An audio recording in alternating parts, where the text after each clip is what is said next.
Good morning, everyone. My name is Nicholas Mason, and this is my LIV Golf Case Study. LIV Golf is a fairly new golf league that was created in 2021 to kind of rival the PGA.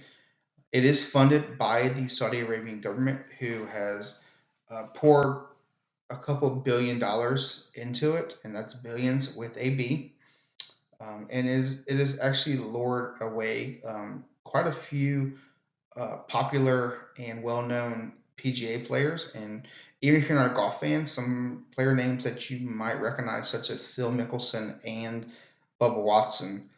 And LIV Golf has tried to gain popularity and tried to get bigger, and gain fans, but it does have a lot of controversy surrounding it, mainly because it is associated with the Saudi Arabian government. But that's something that I'll get into a little bit more with some of the slides that I made. So let's go ahead and get into that. There's going to be two things that I'm going to talk about today. The first slide I made is talking about the capitalism, greed, and players' decisions side of things. So when you look at this from a free market / capitalism perspective, like I mentioned in my opening slide, and this comes straight from an ABC News article that I read. LIV Golf, it is funded by Saudi Arabia's Public Investment Fund, which has poured over $2 billion into the league. And then, so Bubba Watson, in that same ABC News article, was quoted as saying, "I'm doing something that's fun, energetic, and new. It's about me and my family." And this quote kind of stood out to me because, you know, at the end of the day, it is ultimately up to whether these players want to join this league. Yes, this league might have controversy surrounding it, but I mean, these players are free to do whatever they want to do. So it's just it's up to them. And so when it comes to capitalism, higher pay and financial security are strong motivators. I'm sure that that's probably true for all of us. We want to make as much money as we can, and have that financial security. This is especially true in athletic careers where the careers can be short. So athletes are trying to make as much money as they can in the short amount of time as they can.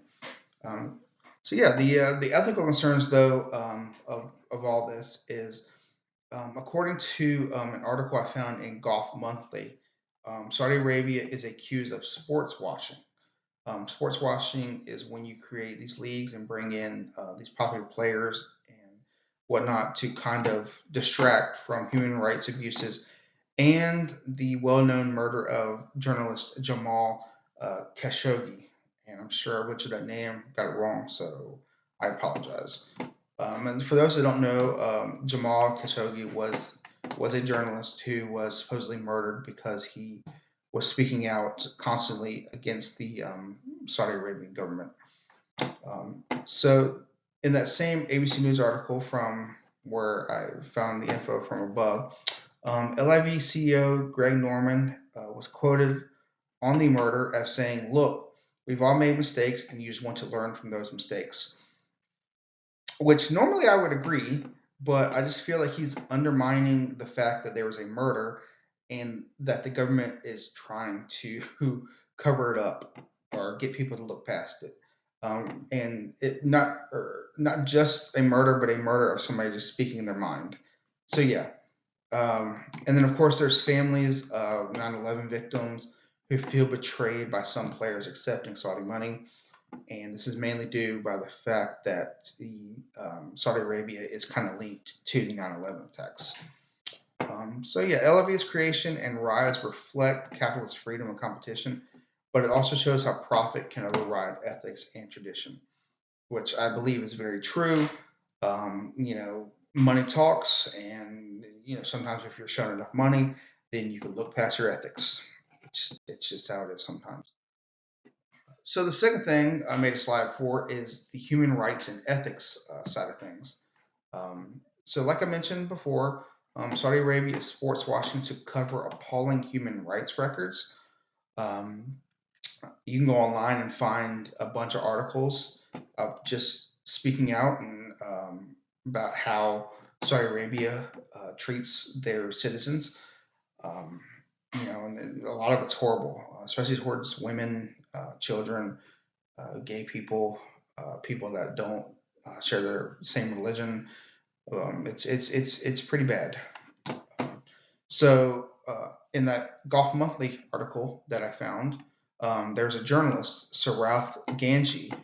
He noted that regimes use sports to push out the negative stories and improve global image, which I feel is very true. Saudi Arabia isn't just getting into like the golf game. That's just one of their things that they're using to improve their global image. I don't know if he's still with the team that he was with, but I remember that Cristiano Ronaldo, a big name in the soccer world, joined a Saudi Arabian soccer team. And then WWE, so professional wrestling, Saudi Arabia is really throwing a lot of money at them too. So they're doing all they can to improve their global image. So I fully believe that sports organizations and athletes should be held accountable because they need to be able to balance profit with principle. Um, I understand wanting money. I understand wanting to make as much money as you can, but I really feel like you need to be able to see what this league is, what this league is and who is funding this league, and be able to see that joining it probably isn't the best thing. But that's just my, that's my belief, my side of things. So partnerships with oppressive regimes can blur ethical lines and enable sports washing, as we talked about, where money can overshadow morality. It just kind of goes along with what I was just talking about. So LIV Golf does represent a global business, but it is also involved in sports washing. And while it is financially strategic, I mean, you're creating a golf league, it's going to make money. You're able to draw away these famous players. It is also being used to cleanse a tarnished image of the Saudi regime through entertainment and celebrity appeal. So I really believe that we need to be looking past or looking at the fact that Saudi Arabia is trying to use this league to just put on a good face and have people look past everything that they've done.